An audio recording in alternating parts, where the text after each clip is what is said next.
Viewers advised.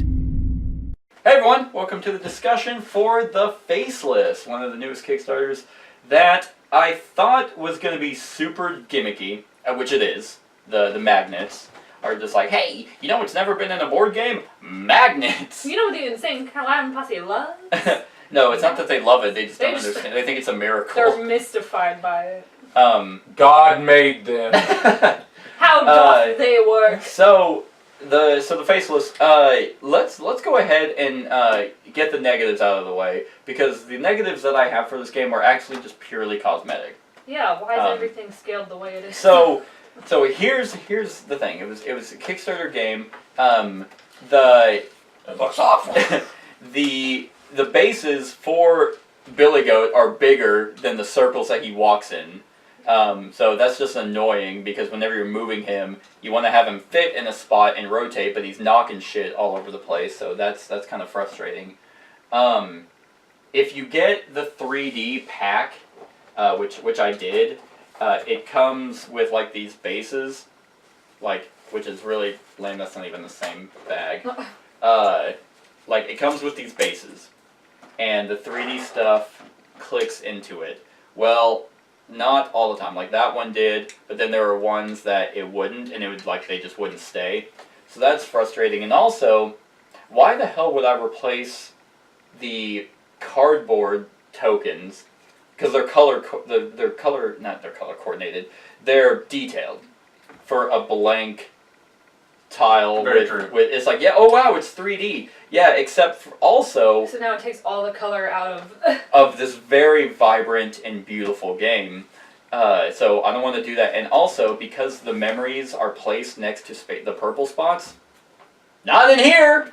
So it's like, I can't look at this and be like, okay, so are these the purple spots? Like, what? So the 3D pack was just lame. The only redeemable thing is the hand. Like, I might just keep this and get rid of everything else, because this is the only cool thing. And it actually is creepy looking. Yeah, and it is detailed. Ah! So there's that, and that's pretty much all my negatives about the game. Sizing. Except, so this game, yeah, well, the sizing. But this game did something that initially was going to be really, really cool. This glows in the dark. Okay. This is a cover for the game. That's Well, it's actually a sleeve. Bailey, hand me that sleeve back there. The sleeve for the game, which I kind of find sleeves annoying anyway, because like, all right, I need to slide this out, but it's 3D. It's black and white, so I think this looks really cool. But the point of it, I think, was for this. And you cover that, and this glows in the dark. The problem is this doesn't stick to anything. So it's just like, I don't even know, do I have to tape it on there? It's a big sticker. Well, I thought it was, because then I would have used it, because they had other stickers for the sides. Huh. And if you watch my unboxing, then you would get to see it actually glow in the dark.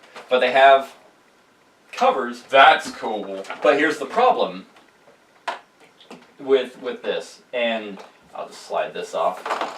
So if we were I'm just gonna, I actually got it. So that's oriented right on the board, but it's too big. So you I guess you could keep it on there, but it's just gonna be annoying, and it's not really practical, because who's playing this game in the dark? I would. And then they had other things. So here's like items or things that you would put over tokens, and tokens are expansion stuff. But you would put this over, but these are too big, because I tried. So it was nice. They still gave it to us through the Kickstarter thing, but it was a nice thought. Yeah, it was practical. Yeah. So that's just kind of annoying. But besides that, did you guys have any negatives about the game?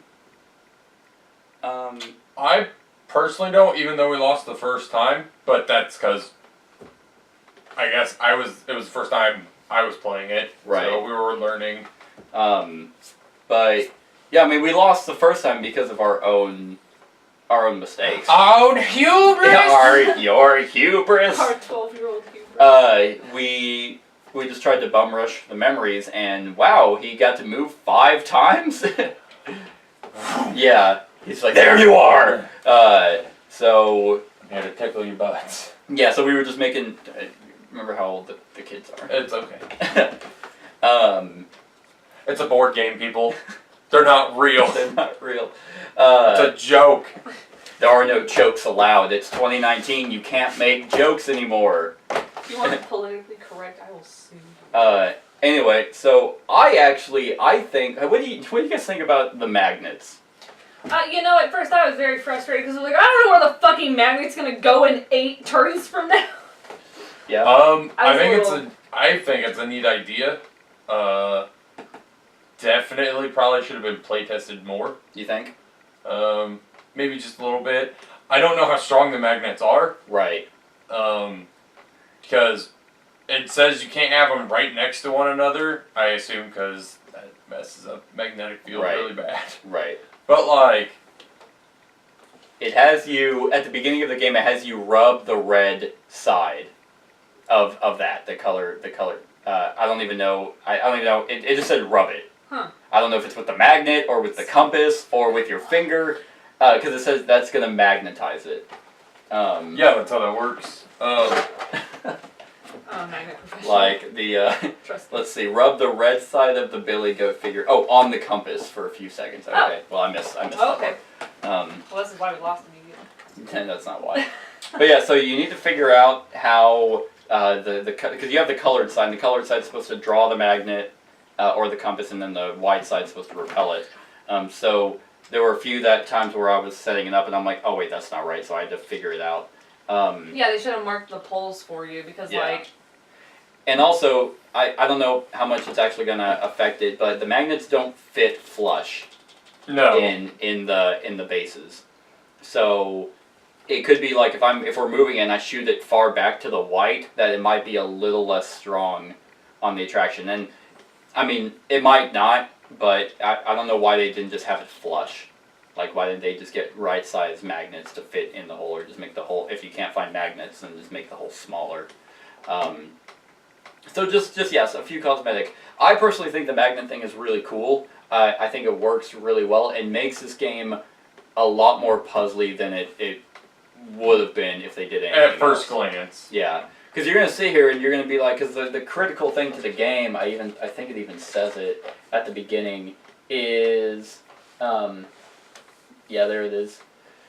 Beware, in order to do this, you have to move the figures on the board. As each figure contains a magnet, they affect the compass, whose red needle will point in different and sometimes unexpected directions. Learn to control the compass. That's the key to victory. Which is true. Like, if you're going to figure out how to get to the memories and avoid obstacles and avoid the Billygoat, you're going to want to have at least an understanding of how the magnets are going to work, which I think we got in our second game. Mm-hmm. We were like, okay, so this is what's going to happen if I move it, if we adjust this and rotate them a certain way, then yeah, the magnet should go in this direction. But a thing that I did like a lot is, oh, sorry, babe, what was your thoughts on the magnet? Did I said it? Well, you said it made you frustrated, but it felt like there was something else you had after that. Like, do you like it? Do you not like it? Yeah, no, at first when I saw it, like when you were showing us, I thought it was cool because I've never seen anybody do that. Right. So they give you enough mitigation of the board layout and these things and where they go, so it's not too frustrating to kind of move in the direction that you want to move. Which is nice, because if you were just at a whim of where the magnets were, which you kind of are, but where it's just like, well, that's where they're at now, I guess we're just going to keep going in this direction. I like how you can change that. And it's neat. Is it going to be neat every single time you play it? Probably not. Like, I can't imagine playing this game like at the base level for like just all the time, because at some point it's just going to be like, okay, yeah, the magnets are going to do this. However, that's where they have a bunch of expansions, and this is a Kickstarter edition, so I don't know what the retail is going to come with. Actually, I don't even know if it's going to go to retail. But before I go to the expansions, I like the threat track. I think that's neat because the more you don't rest, the more dangerous he becomes. exactly, and the faceless, and the more you lose control over your direction. And that thematically makes sense. Little kids, they're not resting, so they're not thinking straight. Right, and then the more dangerous, and the more you're losing your way, because it even says like the 3 ways that you can lose are thematically tied. Like if you run out of the event deck, then you're trapped forever in Duskworld. If you would ever be on the same space as Billygoat, he has caught you. And then if you ever hit an obstacle and you can't spend memories to not take damage, Billygoat transforms you into another one of Ethan's memories. So they did a really good job. I think this theme is really cool. It is. It's very neat. And I think the artwork is also really good. It's super creepy. It is very creepy. I like the minis. Minis are awesome because these are us, like the 3 people. Mm-hmm. And then that's like the the faceless that they turn into. So yeah, the minis are really neat. Billygoat's mini is awesome. You like the theme? I did like that. You did like the theme? Creepy. Yeah, like actually there was one. The one that freaks me out the most is actually the green one because it's the kid underwater hiding from like a pig. See, Yeah. that pig makes me uncomfortable, but like not in a scary way. He just makes me uncomfortable. Yeah, I mean it's not like but it is creepy, Yeah. and just having to stay underwater to avoid them is pretty terrifying. But yeah, I like the way the threat track works, because you can look and be like, okay, well, what's hurting us the most, or what could potentially hurt us? I'm going to rest, I'm going to take all the red cards, so he's not going to move. Or if we do draw red, he's going to move once. It's like, crap, we really need to start moving blue or green. Let's take some of those. But that's your turn. Whispering, so trading cards. I mean, if you would have to coordinate pretty well, because it's like, okay, well, your turn's going to be after mine. Here, we need you to use a red. But at the same time, I'm thinking, why don't I just use the red right now instead of trading? Can't really see a value to trading right now.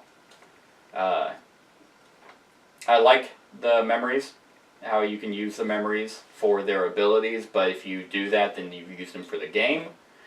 So you can't use them to avoid obstacles. But yeah, I mean, there's really not a whole lot to it. Like, they've really just focused around the way the magnets work.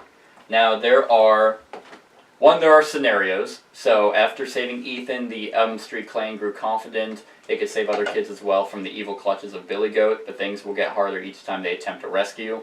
So, like, the Billygoat project adds additional components, and then the kids setup, you have specific kids. Then down, so there's 1, 2, 3, 4, 5, 6. There are 8. There are 8. And then there's Nightmare Mode. It just has you use the fog. Discover all scenarios, select your atmospheric music theme, or consult the rulebook. So they had an app. But there's a bunch of expansions. Like a bunch. Let's see. 1, 2, 3, 4, 5, 6, 7, 8, 9, 10, 11, 11 expansions. Damn. That they had. And some of them are mini, like there's one in here, uses an hourglass.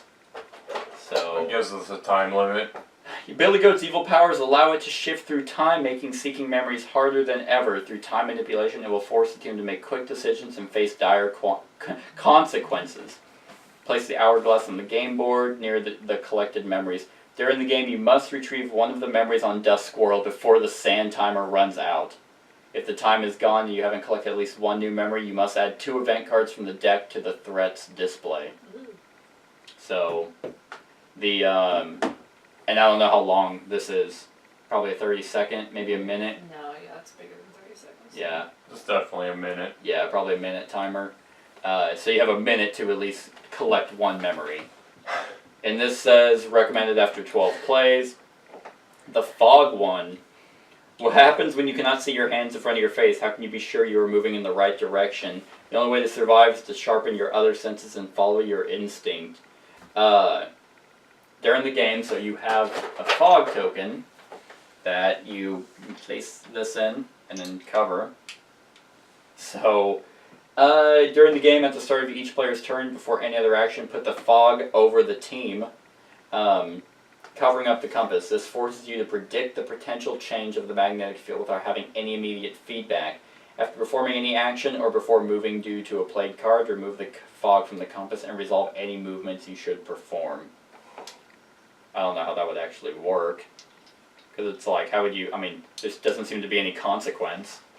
Because if I'm sitting here and I'm like, yeah, I think it's going right there. And then you just take it off, you're like, well, I don't know if I was right or not. So, that's recommend after 15 plays. They have portals, they have servants, which are these little rabbit guys, the red rabbits from the cards. They have those. They have alter ego cards. So like Billygoat actually has like different abilities. So they have, and then there's crossroads. So I guess that leads different ways.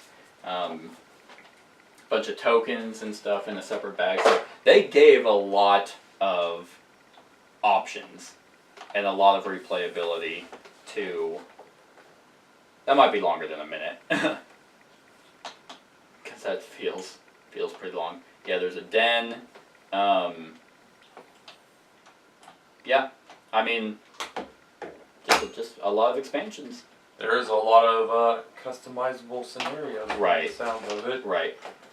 Oh, another one is there's oh, what's it called? It is the Night World, which is just a different.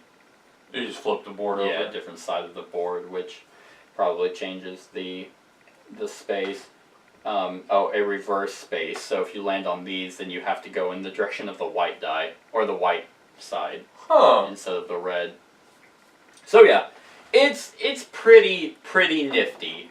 Like, I'm not head over heels for it. I'm not sitting here thinking this is the best game ever made, but it's not a complete failure. Like, I'm gonna keep it. It's a poopy doo-doo dookie. Nice. You want to keep going? Caca. Caca. I like how there are different characters with special abilities. I was the puppy. You were the puppy. I was actually really hoping the puppy would get drawn because he's cute. That's the only reason. That's the only reason I like the game. To own the game. And then you're PI. I'm DI. PI the PJ. Do you guys got anything else? Pick a different font. Like, it's not. I mean, there's really. I think we covered. Yeah, all we this. pretty much covered it all. Yeah. It's not a super complex.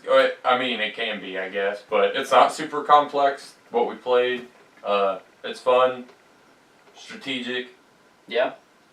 Yeah, that's pretty much it. 45 minutes. I'd say that's accurate. Scale of 1 to 10. Cat. I don't know, honestly. I'm gonna give it a 7. Josh. I'm gonna give it an 8. An 8. An 8. I'm gonna agree with you, Kat. I'm gonna give it a 7. Like. Didn't knock my socks off, but it was better than the average. Well, whenever I showed you the magnets, you're like, "That's fucking cool." Hello. You like freaked out and creamed. It is cool. I think mine is an 8 just because it's a neat concept I've never seen before. Right. Right. Okay. You just break it. It blows up. Yeah, it just shatters. Boom. Yeah, I think I'm in gonna the give it. face. I give it a 7.